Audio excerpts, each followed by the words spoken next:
दिल्ली से सटे शहर नोएडा गाजियाबाद में लगातार प्रदूषण बढ़ता जा रहा है। सोमवार को हवा में प्रदूषण का स्तर 400 के पार यानी बेहद गंभीर हालत में दिखाई दिया। गाजियाबाद का लोनी शहर सबसे ज्यादा प्रदूषित जिलों में है। यहां का AQI 490 के स्तर पर पहुंच गया है और PM 2.5 के स्तर तक पहुंच गया है। नोएडा, ग्रेटर नोएडा का भी यही हाल है। उधर कानपुर में जगह जगह जाम और उड़ती धूल और जलता कूड़ा शहर की हवा को दूषित कर रहा है। AQI बढ़ने से कानपुर शहर की हवा जहरीली होती जा रही है, लेकिन प्रशासन अपने आंकड़ों में शहर की हवा साफ बता रहा है। कानपुर में AQI लेवल 283 दर्ज किया गया है। यह हवा है जहरीली।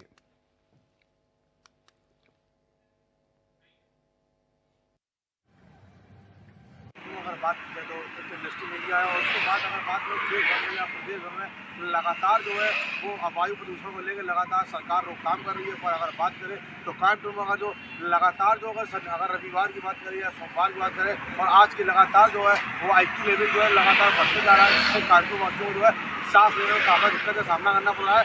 और आप बताते हैं किस तरीके से अगर राहुल गांव दिखाए जो कानपुर इंडस्ट्री एरिया है, जो इसके बाद अगर प्रदूषण बोर्ड नियंत्रण की अगर बात करी जाए तो किस तरीके से स्क्रैप जो है पूरा जलाया जा रहा है। ये स्क्रैप जो है इससे कार्बन डाइऑक्साइड निकलती है। इसको लेकर अगर बात करें तो काफ़ी जो है लोगों को जो सांस लेने में काफ़ी दिक्कत होती है, क्योंकि अगर बात करिए तो कानपुर पूरा इंडस्ट्री एरिया है और उसके बावजूद प्रदूषण बोर्ड नियंत्रण जो है केवल कागजों में कार्रवाई कर रहा है। अगर बात करी जाए तो तस्वीरें जो है उनको और अलग बयान कर रही हैं। अगर बात करते हैं तो डॉक्टरों की जो साफ कहना होता है कि जो वायु प्रदूषण को लेकर के जो इस टाइम जो IQ लेवल है उसको लेकर बात करें तो लोगों को जो सांस के माध्यम से सांस ले रहे हैं उसके माध्यम से शरीर में जो जहर जा रहा है और इसकी रोकथाम के लिए जो है सरकार केवल कागजों में लिखा पड़ी गई है। राहुल उपेंद्र अस्थाना, कानपुर। तो दिल्ली में तो प्रदूषण का हाल बेहाल है। अब उत्तर प्रदेश की भी बात कर ले तो यहां पर भी प्रदूषण से हाल बेहाल है। हम दो तस्वीरें आपको दिखा रहे थे, कानपुर और गाजियाबाद की। गाजियाबाद में भी AQI लेवल काफ़ी बढ़ा हुआ है, कानपुर में भी AQI लेवल काफ़ी बढ़ा हुआ है और ऐसे में लोगों को अब सांस लेने में काफ़ी दिक्कतें हो रही हैं। आंखों में जलन हो रहा है। जो लोग बाइक्स चला रहे हैं, जो साइकिल चला रहे हैं, उनके आंखों में जलन भी महसूस किए जा रहे हैं। हमारे साथ हमारे संवाददाता उपेंद्र जुड़ चुके हैं, लाइव जुड़ चुके हैं। उपेंद्र, AQI लेवल लगातार कानपुर में बढ़ता जा रहा है। आप रिपोर्ट दिखा रहे थे, आपकी रिपोर्ट देख रहे थे। कूड़े जल रहे हैं, जो गाड़ी के प्रदूषण है वो तो है ही है, कूड़े लगातार जलाए जा रहे हैं। ऐसे में जो AQI लेवल है बढ़ता जा रहा है, कितनी दिक्कतें हो रही हैं कानपुर वासियों को?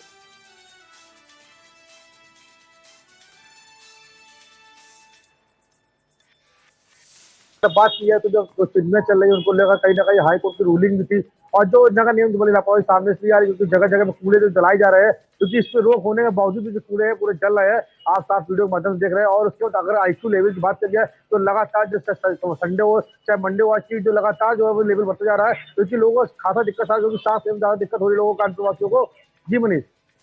कानपुर वासियों को काफी दिक्कत हो रही है। एक तो AQI लेवल बढ़ता जा रहा है, ऐसे में प्रशासन का क्या कुछ कहना है?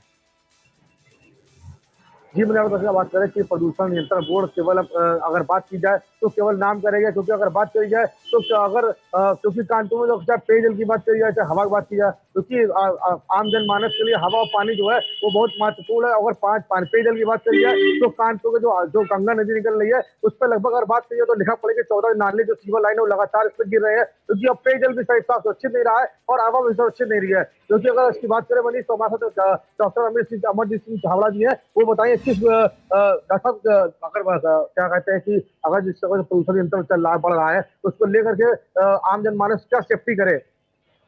जो अब AQI बढ़ रहा है और हर साल ये डे बाई डे बढ़ता चला जा रहा है, इससे सांस फूलना बच्चों को, बड़ों को और जिनको COPD और खासकर कोरोना के बाद जब लंग कैपेसिटी थोड़ी खत्म हो गई है या कम हो गई है, उसमें ये दिक्कत और डे बाई ईयर बढ़ती चली जा रही है। और सेफ्टी की जो बात है, एक तो हम लोग जब सड़क में निकले तो मास्क बांधे और जो भी कंस्ट्रक्शन हो रहे हैं उसको इस टाइम में जितना कम से कम हो कम कर दिया जाए, क्योंकि इस मौसम में नमी होने लगती है जो पार्टिकल्स होते हैं वो ऊपर नहीं उठ पाते हैं, वो और हम लोग के लिए लंग्स में दिक्कत कर रहे हैं। तो किस तरीके से अगर बात की जाए तो आम जनमानस जो है जिसको जानकारी नहीं, आप क्या मैसेज देना चाहते हैं लोगों को कि जो घरेलू उपचार ऐसे करें जिससे कि उनको खास दिक्कत ना हो? क्योंकि ये बीमारी अगर बात की जाए तो अस्थमा की बीमार जो पेशेंट वो ज्यादा पाई जाएंगे। नेचुरली वो इस मौसम में वैसे भी खांसी और अस्थमा के पेशेंट होते ही हैं, लेकिन कोरोना के बाद ये समस्या और बढ़ गई है, पोल्यूशन और बढ़ता चला जा रहा है। तो एक तो कंस्ट्रक्शन हो गया, एक बाहर का जलाने वाला जो हम लोग कूड़ा बाहर जला देते हैं उसको बचाएं, मास्क बांधें, और जो भी हो सकता है घर में जितने भी पार्टिकल्स हैं उससे जितना बच सके हम लोग बच सकते हैं। अच्छा, अस्थमा के जो मरीज होते हैं जी जी उपेंद्र, डॉक्टर साहब से पूछिएगा जी। क्या जो इस वक्त जो है मरीजों की संख्या क्या बढ़ी है? क्योंकि प्रदूषण जो है बढ़ गया है, ऐसे में मरीजों की संख्या क्या बढ़ी है और प्रदूषण के कारण कितने मरीज आ रहे हैं जो उससे इफेक्टिव मरीज हैं, इफेक्ट हो रहे हैं, कितने मरीज आ रहे हैं? डॉक्टर साहब अगर बात करें आईक्यू लेवल बढ़ रहा है इसको लेकर के जो मरीजों की संख्या जिस तरह से लेवल बढ़ रहा है सबसे क्या मरीजों की संख्या कितनी बढ़ रही है? मरीज कम 30 to 40% जितने लंग्स वाले मरीज जिनको खांसी या जिनको एलर्जी की है वो 40 to 50% इंक्रीज हो गए हैं, जो इस मौसम में इंक्रीज होते हैं। लेकिन अब उनकी खांसी काफी टाइम तक दिक्कत कर रही है उनको सांस लेने में, और इनसे ब्रेन में और मेंटली भी दिक्कत होती है, काम करने में भी दिक्कत होती है। जी मैंने डॉक्टर साहब को कहा है कि देखा तो जो मरीज है वो 35 से 40% जो है वो उसकी बढ़ोतरी लगातार जो है वो जारी है। मतलब और एक चीज उन्होंने और भी बात कही कि जो लंग्स से संबंधित लोग हैं, जो जिनको बीमारी है उनके परसेंटेज भी ज्यादा बढ़ रहे हैं, खांसी वासी जिन्हें हैं उनके परसेंटेज ज्यादा बढ़ रहे हैं। और सबसे बड़ी चीज चिंताजनक बात है कि 30 से 40% के बीच जो है मरीज बढ़ रहे हैं। ऐसे में प्रशासन को इस ओर ध्यान देने की बहुत जरूरत है। जी अगर मनीष बात की जाए प्रशासन की तो लगातार अगर बात करें तो इससे पहले भी डेंगू जैसी महामारी फैली तो उसको लेकर कहीं ना कहीं अगर बात करी जाए तो गंदगी को लेकर कहीं नगर निगम की लापरवाही खास सामना देखने को मिली थी। और अगर बात करें विभागीय स्वास्थ्य विभाग की बात करें तो लगातार जो है लापरवाही सामने आ रही थी। और उसके बाद अगर जिस लेवल से प्रदूषण नियंत्रण बोर्ड अगर इसको कंट्रोल नहीं किया जाता है तो क्योंकि अगर बात करें तो जगह जगह जो इंडस्ट्री तो चूंकि कानपुर इंडस्ट्रियल एरिया है और जिसमें जो चिमनी निकल रहा है धुआं जो है, और चाहे अगर बात की जाए जो कूड़े जिसका जलाए जा रहे हैं उससे जो कार्बन डाइऑक्साइड हो चाहे नाइट्रोजन हो, अलग अलग जो गैसें वो आम जनमानस के लिए काफी दिक्कत करेगी। अच्छा, इंडस्ट्रियल एरिया है, कानपुर एक इंडस्ट्रियल एरिया है, सभी जानते हैं, अच्छी खासी कंपनियां वहां पर हैं, उद्योग धंधे वहां पर लगे हुए हैं। ऐसे में क्या कोई दिशा निर्देश भी कंपनी के द्वारा दिया गया है? क्योंकि कई बार ऐसा देखा जाता है कि एक जो मानक है, मानक के अनुरूप कोई कंपनी जल्दी काम करती नहीं है, ठीक है? तो ऐसे में कोई इस तरह के दिशा निर्देश दिए गए प्रशासन के द्वारा, कोई एडवाइजरी कोई जारी की गई है? नहीं की गई है तो क्यों नहीं की गई है? और बीच बीच में जांच क्यों नहीं की जा रही है जो कंपनी चल रही है?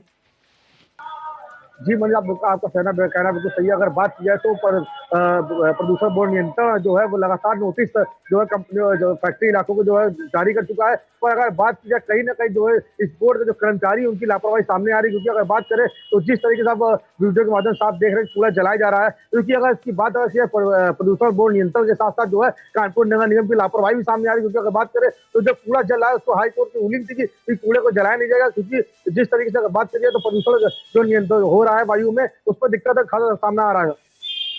बहुत बहुत धन्यवाद उपेंद्र, हमारे साथ जुड़ने के लिए और तमाम जानकारी साझा करने के लिए। तो ये कानपुर का हाल हमारे संवाददाता बता रहे थे कि बद से बदतर हो चुका है, एक्यूआई लेवल बढ़ता जा रहा है और ऐसे में जो मरीजों की संख्या, डॉक्टर भी उनके साथ जुड़े हुए थे और डॉक्टर बता रहे थे कि मरीजों की संख्या वो लगातार बढ़ रही है, 30 से 40% मरीजों की संख्या बढ़ रही है। लंग्स वाले जो मरीज है उनकी संख्या तो और बढ़ रही है, तो सावधान रहने की जरूरत है। अब हम आपको गाजियाबाद का हाल बताते हैं, हमारे संवाददाता वहां से जुड़ चुकी हैं, सीमा गुप्ता।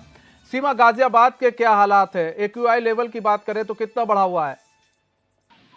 जी मनीष, अगर आपको बता दें कि एक्यूआई की लेवल की अगर आप बात कर रहे हैं तो वो गाजियाबाद में 352 का आंकड़ा पार कर चुका है, जिससे कि बहुत ज्यादा प्रदूषण देखने को मिल रहा है।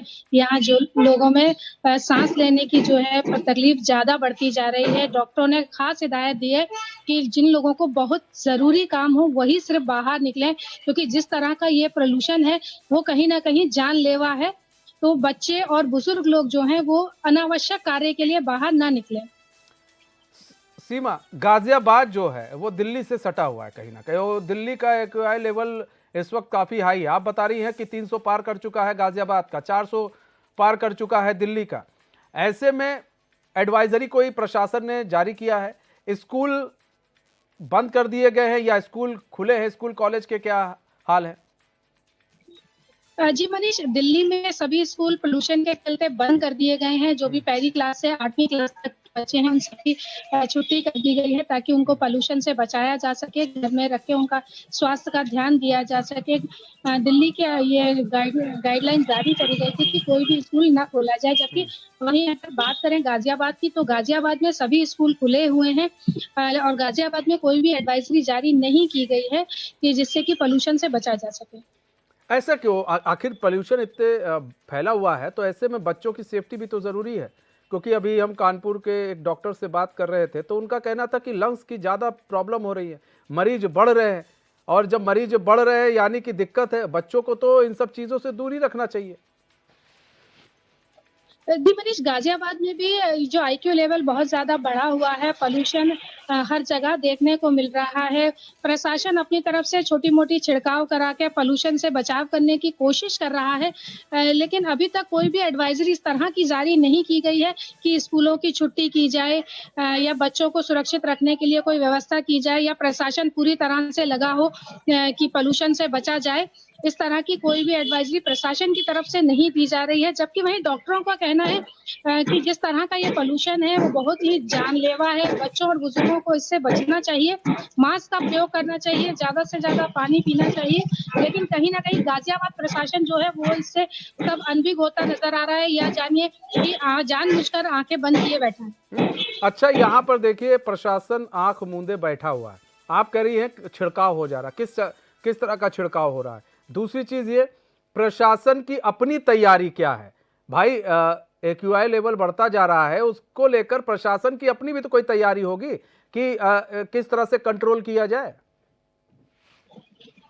जी मनीष, अगर बात कर रहे हैं प्रशासन की, तो प्रशासन पूरी तरह से लापरवाह नजर आ रहा है। सिर्फ एक आध दो जगहों पर कहीं पानी का छिड़काव करा देना से पोल्यूशन कंट्रोल में नहीं होगा। प्रशासन की तरफ से अभी तक कोई भी तैयारियां इस तरह की देखने को नहीं मिली है कि पोल्यूशन से बचने के लिए या पोल्यूशन को कम करने के लिए किसी तरह की तैयारियां प्रशासन की तरफ से की गई हों। क्या प्रशासनिक अधिकारी से आपकी बात हुई किसी कि भाई आप क्या कर रहे हैं? आखिर इतना एक्यूआई लेवल बढ़ रहा है, आप सिर्फ एक दो जगह छिड़काव कर रहे हैं, थोड़ा पानी छिड़काव करने से थोड़ी ना होगा। अच्छा, ऑड एंड इवन नंबर की बात करें, दिल्ली में ऑड एंड इवन नंबर चलता है। जब इस तरह की चीजें आ जाती है तो फिर ऑड एंड इवन नंबर की बातें सामने आने लगती है। यहाँ पर क्या है? क्या ऑड एंड इवन नंबर यहाँ पर भी लागू होगा गाजियाबाद में? जी मनीष, अभी तक गाजियाबाद में ऑड और इवन नंबर की कोई भी व्यवस्था नहीं है कि किसी तरह से पोल्यूशन को कंट्रोल करने के लिए कोई भी एडवाइजरी जारी नहीं है। यहाँ पर ना तो कभी भी चला है ऑड और इवन नंबर की व्यवस्था, कभी भी नहीं थी और आगे भी ऐसी होने की कोई भी संभावना नहीं है कि गाजियाबाद में ऑड या इवन नंबर चलाया जाएगा। जिस तरह से दिल्ली में ये चलता है और पोल्यूशन को कंट्रोल करने के लिए काम किया जाता है, गाजियाबाद में इस तरह का कोई भी प्रशासन की तरफ से कार्य होता दिखाई नहीं दे रहा है। अच्छा, ऐसा कहा जाता है कि जैसे पराली जब जलती है, पंजाब हुआ, हरियाणा हुआ, जब पराली जलती है तो दिल्ली में प्रदूषण बढ़ जाता है, और उसका असर जो है अक्सर देखा जाता है नोएडा और गाजियाबाद में भी देखने को मिलता है। तो क्या प्रशासन ऐसे ही आंख मूंदे रहेगा? प्रशासन कोई तैयारी नहीं करेगा? प्रशासन बस एक दो जगह छिड़काव करेगा? क्या प्रशासन लोगों की जान के साथ खिलवाड़ कर रहा है? कम से कम बच्चों का तो वो लिहाज करे, बच्चों के तो कम से कम एडवाइजरी जारी करके स्कूल कॉलेज तो बंद करने चाहिए उनको। जी मनीष, जिस तरह से पराली पर रोक लगाई गई है, गाजियाबाद में पराली जलाने पर पूर्णतः रोक लगी हुई है और अगर कोई पराली जलाता हुआ मिलता है तो उस पर कार्रवाई भी की जाती है। लेकिन पोल्यूशन को देखते हुए अभी तक गाजियाबाद में किसी तरह की कोई भी एडवाइजरी या कोई भी तैयारी नजर नहीं आती है। कोई भी एडवाइजरी नहीं जारी की, कोई तैयारी नहीं की गई। अच्छा, आम पब्लिक से जब आप मिले, उनसे बातचीत की, तो उनका क्या कुछ कहना था प्रदूषण को लेकर? जी मनीष, अगर बात करें आम जनता की, तो आम जनता का मानना है कि जब भी सर्दी शुरू होती है या त्योहारों का सीजन है, जिस तरह से अब आगामी दिवाली आने वाली है और दिवाली पर पटाखों का पोल्यूशन और ज्यादा बढ़ जाता है, तो जनता का मानना यही है कि हमें खुद से अपनी सेफ्टी करनी चाहिए, क्योंकि जिस तरह से प्रशासन लापरवाही दिखा रहा है, उस तरह से कहीं ना कहीं हमें इसका भारी खामियाजा उठाना पड़ सकता है। ठीक है सीमा, बहुत बहुत धन्यवाद हमारे साथ जुड़ने के लिए और तमाम जानकारी साझा करने के लिए। रामपुर पहुंचे प्रसिद्ध अभिनेता रजा मुराद को देखने के लिए शाहबाद गेट पर लोगों का तांता लग गया। इस मौके पर रजा मुराद